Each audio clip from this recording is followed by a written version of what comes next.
नमस्कार, Byju's IAS Hindi platform पे आपका स्वागत है। आज हम लोग 12 अक्टूबर 2021 के दैनिक क्विज की चर्चा करेंगे, जो कि आपके संघ लोक सेवा आयोग की प्रारंभिक परीक्षा के दृष्टिकोण से लाभदायक सिद्ध होगी।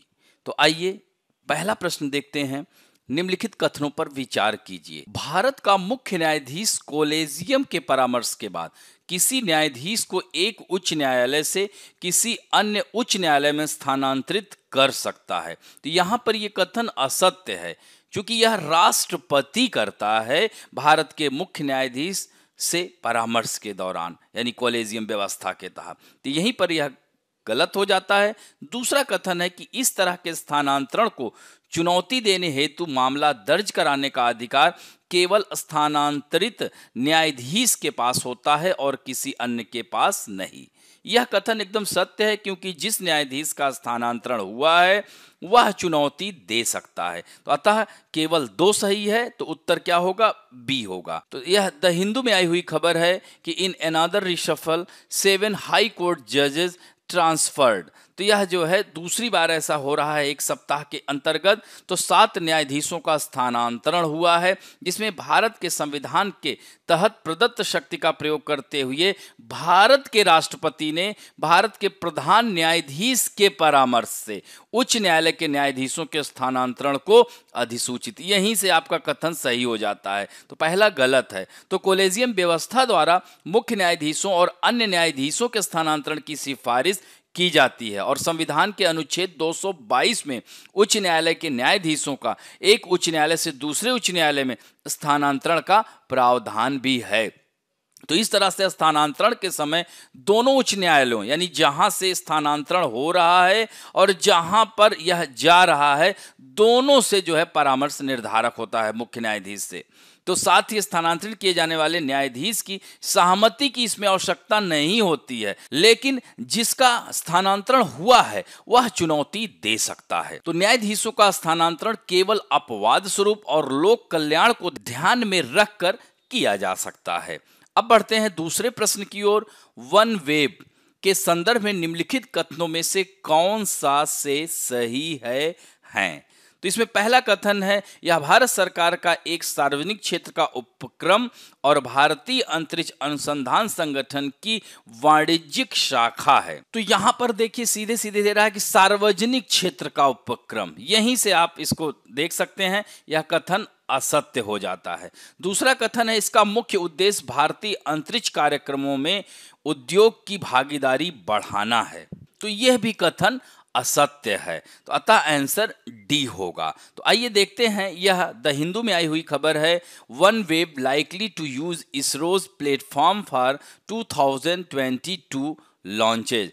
तो यह जो है ध्यान रखेंगे कि वन वेब भारतीय इंटरप्राइजेस के चेयरमैन सुनील भारती मित्तल ने भारतीय ग्रुप की अनुषंगी वन वेब इसरो की सुविधाओं के माध्यम से भारतीय जमीन से उपग्रह प्रक्षेपण करने वाली पहली निजी कंपनी होगी। और वन वेब इस साल अलास्का, कनाडा, ब्रिटेन सहित आर्कटिक क्षेत्र में और भारत में 2022 की दूसरी छमाही में सेवाएं शुरू करने की योजना बना रही है। तो वन वेब भारतीय अंतरिक्ष बाजार में वाणिज्यिक स्थिति का निर्माण करने वाला पहला ग्राहक होगा। और वन वेब भारतीय जमीन से उपग्रहों के प्रक्षेपण के लिए इसरो के geosynchronous satellite launch vehicle mark 3 rocket का इस्तेमाल करेगी। तो इस तरह से वन वेब ISPA यानी इंडियन स्पेस एसोसिएशन संस्थापक सदस्यों में से एक है। कल ही हमने इसकी चर्चा की थी। तो यह जो है कह सकते हैं कि उपग्रहों के अपने प्रारंभिक समूह का निर्माण कर रही है, यह ध्यान रखेंगे। और वन वेब पृथ्वी, महासागर, आकाश में अपनी ब्रॉडबैंड कनेक्टिविटी का प्रसार करने के सपने को पूरा करने के लिए इसरो के सफल मंचों का इस्तेमाल करने को लेकर उत्साहित है। अब बढ़ते हैं तीसरे प्रश्न की ओर। निम्नलिखित कथनों में से कौन सा से सही है? राष्ट्रीय अल्पसंख्यक आयोग के पास किसी समुदाय को अल्पसंख्यक घोषित करने का अधिकार नहीं है। यह कथन एकदम सत्य है, क्योंकि अल्पसंख्यक घोषित करने का अधिकार यह संसद में पारित होता है, उसके बाद यह निर्णय लिया जाता है। दूसरा है, छात्र के प्रवेश के मामले में अल्पसंख्यक शिक्षण संस्थानों में अपने ही समुदाय के छात्रों के लिए 50% तक आरक्षण हो सकता है। यह भी कथन एकदम सत्य है, अतः आंसर सी होगा। अब यह द हिंदू में आई हुई खबर है और इससे संबंधित राष्ट्रीय अल्पसंख्यक आयोग की स्थापना 1978 में की गई थी और 1984 में गृह मंत्रालय से इसे सेपरेट कर दिया गया था और इसे कल्याण मंत्रालय, उस समय नवीन मंत्रालय यह गठित किया गया था, कल्याण मंत्रालय के अंतर्गत इसे रखा गया और 1988 में भाषाई अल्पसंख्यकों को आयोग के अधिकार क्षेत्र से बाहर किया गया था और 1992 में अधिनियम के साथ ही अल्पसंख्यक आयोग एक वैधानिक निकाय बन गया और इसका नाम बदलकर राष्ट्रीय अल्पसंख्यक आयोग कर दिया गया। तो इस तरह से पहले वैधानिक राष्ट्रीय आयोग का गठन 1993 में किया गया था, जिसे मुस्लिम, ईसाई, सिख, बौद्ध और पारसी, और 2014 में इसे जैन धर्म को भी शामिल किया गया था। तो इसके जो अधिकार हैं भारतीय संविधान में अल्पसंख्यक की परिभाषित नहीं किया गया है। अनुच्छेद 29 और 30 में यानी 29(1) के अनुसार किसी भी समुदाय के लोग जो भारत के किसी राज्य में रहते हैं, आंचलिक भाषा, लिपि या संस्कृत के हों, तो जनप्रतिनिधि कानून 1951 के तहत है, तो यह जो है उन्हें पूरा अधिकार, उनको संरक्षण का मिलेगा। तो संविधान में अल्पसंख्यक शब्द को परिभाषित नहीं किया गया है। धार्मिक अल्पसंख्यक का दर्जा प्राप्त शैक्षणिक संस्थानों के पास भी अपने विशेष धर्मों के लिए 50% का आरक्षण है। केंद्र सरकार ने अनेक मुसलमान समुदायों को पिछड़े मुसलमानों में सूचीबद्ध कर रखा है, इससे वे आरक्षण के हकदार होते हैं। अब बढ़ते हैं चौथे प्रश्न की ओर। अंतर्राष्ट्रीय ऊर्जा एजेंसी के संदर्भ में निम्नलिखित कथनों में से कौन सा से सही है? तो पहला है, भारत अंतर्राष्ट्रीय ऊर्जा एजेंसी का संस्थापक सदस्य है।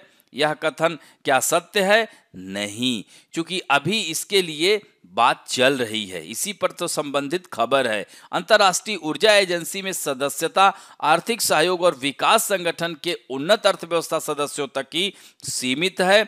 यह कथन एकदम से सत्य है। और तीसरा है, विश्व ऊर्जा परिदृश्य रिपोर्ट अंतर्राष्ट्रीय ऊर्जा एजेंसी द्वारा प्रकाशित की जाती है। यह कथन भी एकदम सत्य है, अतः आंसर सी होगा। तो यहां पर द हिंदू में आई है कि India invited to become full time IEA member, तो भारत को आमंत्रित किया गया है। तो अंतर्राष्ट्रीय ऊर्जा एजेंसी क्या है जिसने भारत को आमंत्रित किया है? तो यह एक स्वायत्त अंतर सरकारी संगठन है। 1974 में इसकी स्थापना की गई थी, जब 1973 में तेल संकट, भारी संकट आया था। तो इसका जो लक्ष्य यही है कि विश्वसनीय, सस्ती और स्वच्छ ऊर्जा सुनिश्चित करना। और इसके 4 प्रमुख क्षेत्र हैं: ऊर्जा सुरक्षा, आर्थिक विकास, पर्यावरणीय जागरूकता और विश्व को सहयोगी के तौर पर शामिल करना। और इसका हेडक्वार्टर फ्रांस के पेरिस में स्थित है, जो कि सीन नदी के किनारे बसा हुआ है और यह फ्रांस की कैपिटल भी है। और इसमें वर्तमान में 30 सदस्य हैं, 8 सहयोगी देश हैं, 4 देश हैं चिली, कोलंबिया, इजराइल और लिथुआनिया पूर्ण सदस्यता में शामिल होने की मांग कर रहे हैं। और अंतर्राष्ट्रीय ऊर्जा एजेंसी ने दुनिया के तीसरे सबसे बड़े ऊर्जा उपभोक्ता भारत को एजेंसी का पूर्णकालिक सदस्य बनाने के लिए आमंत्रित किया है। यही खबर है। यदि प्रस्ताव को स्वीकार कर लेता है हमारा देश, तो नई दिल्ली को रणनीतिक तेल भंडार को 90 दिनों की जरूरत तक बढ़ाना होगा। इस समय भारत का सामरिक तेल भंडार अपनी जरूरत के 9.5 दिनों के बराबर है। अब बढ़ते हैं संघ लोक सेवा आयोग में आए हुए प्रश्न की। यह वर्ष 2016 में आया हुआ प्रश्न है। कोर बैंकिंग सॉल्यूशन शब्द कभी कभी खबरों में देखा जाता है, तो निम्नलिखित में से कौन सा कथन इस शब्द का सबसे अच्छा वर्णन करता है? तो यह एक बैंक की शाखाओं की एक नेटवर्किंग है, जो ग्राहकों को अपने नेटवर्क पर बैंक की किसी भी शाखा से अपने खाते को संचालित करने में सक्षम बनाती है, चाहे वे अपने खाते कहीं से भी खोले। यह कथन एकदम सत्य है, अतः पहला कथन सत्य है। यह कंप्यूटरीकृत के माध्यम से वाणिज्यिक बैंकों पर RBI के नियंत्रण को बढ़ाने का प्रयास है। यह कथन असत्य है। फिर उसके बाद यह एक विस्तृत प्रक्रिया है जिसके द्वारा एक बड़ी बैंक की गैर निष्पादित आस्तियों के साथ दूसरे बैंक का अधिग्रहण किया जाता है। यह भी कथन असत्य है। अतः आंसर क्या होगा? केवल एक, यानी उत्तर ए होगा। तो इस तरह से यहाँ पर कोर बैंकिंग सॉल्यूशन क्या है हमने दिया हुआ है कि एक बैंकिंग प्रणाली है जो ग्राहकों को किसी भी सदस्य शाखा से अपने धन और अन्य लेन देन को उपयोग करने में मदद करती है। तो यह पॉइंट यहाँ पर दिए हैं, इन्हें जरूर देखिएगा, इसकी विशेषता भी देखिएगा। अब बढ़ते हैं फैक्ट ऑफ द डे में आज का तथ्य नेशनल ग्रीन ट्राइब्यूनल। तो यहाँ पर द हिंदू पे आया हुआ खबर है, सुप्रीम कोर्ट ने एनजीटी को निर्देश दिया है। तो राष्ट्रीय हरित अधिकरण जो है यह 2010 में स्थापित किया गया था। इसके साथ ही एक विशेष पर्यावरण न्यायाधिकरण स्थापित करने वाला भारत दुनिया का तीसरा देश बन गया, यानी ऑस्ट्रेलिया और न्यूजीलैंड के बाद। तो इसका मुख्य उद्देश्य है कि पर्यावरण संबंधी मुद्दों को तेजी से निपटारा करना, जिसमें देश की अदालतों में लगे मुकदमों के बोझ को कम किया जा सके। तो इसी को लेकर के आज के द हिंदू में आया हुआ है कि सुप्रीम कोर्ट ने दिया है कि आपको वेट करने की जरूरत नहीं है। तो एनजीटी का हेडक्वार्टर दिल्ली में है और एनजीटी का महत्व यह है कि पर्यावरण के क्षेत्र में इसने महत्वपूर्ण भूमिका निभाई है और एनजीटी पर्यावरण से संबंधित 7 कानूनों के तहत सुनवाई कर सकता है, यानी जल प्रदूषण निवारण अधिनियम 1974, जल प्रदूषण निवारण नियंत्रण उपकर अधिनियम 1977 और वन संरक्षण अधिनियम 1980, वायु प्रदूषण निवारण एवं नियंत्रण अधिनियम 1981, पर्यावरण संरक्षण अधिनियम 86, पर्यावरण संरक्षण अधिनियम 1986 और जैव विविधता अधिनियम 2002। तो उपरोक्त कानूनों के तहत सरकार द्वारा लिए गए किसी भी निर्णय को एनजीटी के समक्ष चुनौती दी जा सकती है। एनजीटी द्वारा दिए गए आदेश, निर्णय, अधिनिर्णय के विरुद्ध सर्वोच्च न्यायालय में 90 दिनों के भीतर अपील की जा सकती है। तो इस तरह से यह राष्ट्रीय हरित न्यायाधिकरण के बारे में हमने बताया और सुप्रीम कोर्ट ने इसको निर्णय लेने के लिए स्वतंत्र किया है, यानी कई सारे निर्णय वह खुद ले सकता है। हालांकि सुप्रीम कोर्ट के इस निर्णय के लिए कुछ लोगों ने इसके विपक्ष में भी दलीलें दी हैं। तो इस तरह से आज का अंक यहीं पर समाप्त करते हैं। आशा करता हूं कि आज का वीडियो भी आप लोगों को अच्छा लगेगा और अच्छा लगे तो प्लीज लाइक, शेयर, सब्सक्राइब और बेल आइकन दबाना ना भूलें। धन्यवाद।